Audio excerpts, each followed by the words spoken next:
अस्सलाम वालेकुम, कैसे हैं आप सब। आई होप आप सब ठीक होंगे। तो आज मैं बना रही हूँ बहुत ही कम चीज़ों से मुल्तानी कुल्फ़ी। जी हाँ, जिसमें ना तो कोई ब्रेड यूज़ करेंगे, ना कंडेंस मिल्क, ना कस्टर्ड पाउडर, ना मिल्क पाउडर और ना ही कोई व्हिप क्रीम।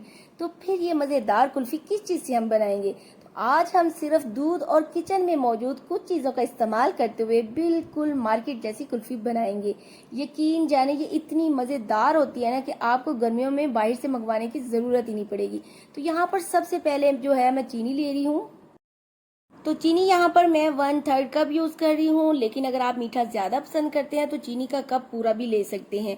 चीनी को इस तरह से कढ़ाई में फैलाकर मैंने डाला है ताकि ये अच्छे से कैरमलाइज हो सके। तो लो फ्लेम पर इसे कैरमलाइज होने देंगे और चीनी को कैरमलाइज करने से कुल्फ़ी जो हम बनाएंगे ये इसका बड़ा प्यारा सा कलर आएगा। आप देख सकते हैं कि चीनी काफ़ी हद तक मेल्ट हो चुकी है, लेकिन थोड़ी बहुत जो रह चुकी है इसको भी हल्का सा मेल्ट होने देंगे। तो अब हम इसके अंदर आधे चम्मच के बराबर सिर्फ देसी घी डाल रहे हैं। देसी घी ना हो तो मक्खन यूज़ कर सकते हैं या नॉर्मल जो घी हम यूज़ करते हैं वो भी डाल सकते हैं। घी डालने के बाद इसको अच्छे से मिक्स कर लेंगे और यहाँ पर अब मैं डाल रही हूँ 1 लीटर दूध। दूध आप अपनी मर्जी से कम या ज़्यादा भी कर सकते हैं, लेकिन आपने जो दूध यूज़ करना है वो फुल फैट होना चाहिए और डब्बे वाला दूध भी आप यूज़ कर सकते हैं। आप देख सकते हैं जैसे जैसे दूध शामिल करेंगे चीनी हमारी एकदम से नीचे चिपक जाती है, लेकिन जैसे जैसे दूध गर्म होगा चीनी जो है वो खुद ब खुद मेल्ट हो जाएगी। तो अब दूध को मीडियम फ्लेम पर 1 से 2 बुआइल आने देंगे। अब यहाँ पर हम इसमें डालेंगे कॉर्नफ्लोर। 2 चम्मच कॉर्नफ्लोर लिया है और इसमें थोड़ा सा पानी शामिल करके इसको अच्छे से मिक्स कर लेंगे। यहाँ पर मैंने व्हाइट प्याली का यूज़ किया तो आपको सही तरह से कॉर्नफ्लोर जो है वो नज़र नहीं आ रहा होगा। अब हम कॉर्नफ्लोर का जो हमने बैटर तैयार किया है थोड़ा थोड़ा करके इसमें डालकर अच्छे से मिक्स करने के बाद इसमें जो चीज़ डालेंगे वो है यहाँ पर पापे, जिन्हें हम रस भी बोलते हैं। यहाँ पर मैंने 3 अदद जो है वो पापे लिए हैं। इनका मुकम्मल मैंने चूरा बना लिया है, यानी अच्छे से मैंने ग्राइंड कर लिया है। क्योंकि देखिए हमने इसमें ब्रेड जो है वो यूज़ नहीं की। रस जो होते हैं वो अक्सर घर में मौजूद होते हैं, तो ये चूरा बनाकर हम एक साथ नहीं डालेंगे। क्या करेंगे, थोड़ा थोड़ा करके इसको डालेंगे और साथ साथ इसको चम्मच की मदद से अच्छे से मिक्स करते जाएंगे। यहाँ पर आपने फ्लेम को थोड़ा लो कर लेना है और यहाँ पर थोड़ा थोड़ा करके आपने जो है ये पापड़ का चूरा जो है ये थोड़ा थोड़ा करके डालकर इसको अच्छे से मिक्स करेंगे तो ये अच्छे से मिक्स हो जाएगा। अब यहाँ पर मैंने थोड़े से कटे हुए बादाम पिस्ते ऐड किए हैं। थोड़े से यहाँ पर मैंने ऊपर से गार्निशिंग के लिए बचा कर रख लिए थे। इसके बाद यहाँ पर मैंने खुशबू के लिए छोटी इलायची का पाउडर ½ टी-स्पून ऐड कर दिया है ताकि इसमें ना अमेजिंग सी खुशबू आ जाए। छोटी इलायची का पाउडर ना हो तो आप 2 से 3 इलायची जो है उसके सीड्स निकाल कर डाल सकते हैं। अब इसे मीडियम फ्लेम पर 3 से 4 मिनट तक गाढ़ा होने देंगे ताकि क्रीमी सा फ्लेवर इसके अंदर आ जाए। और इसको आपने बहुत ज़्यादा थिक भी नहीं करना, क्योंकि ठंडा होने के बाद ये ज़्यादा थिक हो जाएगा, यानी ज़्यादा पतला भी नहीं रखना और ना ज़्यादा थिक।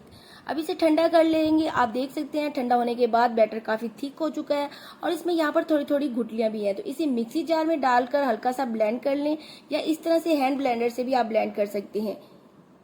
तो देखिए गर्मी में खाने के बाद कुछ मीठा और ठंडा ठंडा खाने को दिल करे तो क्यों ना घर में ही कम बजट में हम इस तरह से बना लें।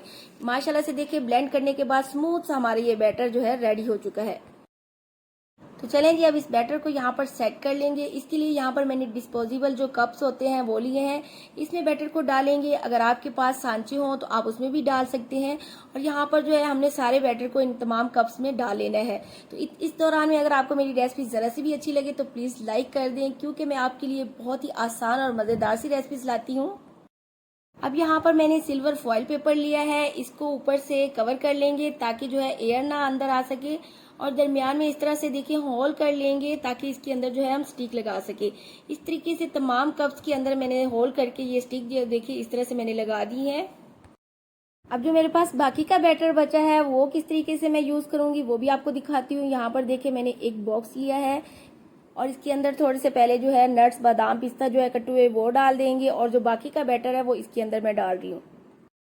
अगर आपके पास कप्स या सांचे ना हो ना तो इस तरीके से बॉक्स में भी बैटर डाल देना तो बहुत ही ज़बरदस्त सेट हो जाएगा। अब इन्हें 5 से 6 घंटे या ओवरनाइट के लिए ना फ्रीज़र में रख देंगे। और यहाँ पर देखिए 5 से 6 घंटे गुजर चुके हैं और मैंने इन्हें फ्रीज़र से निकाल लिया है।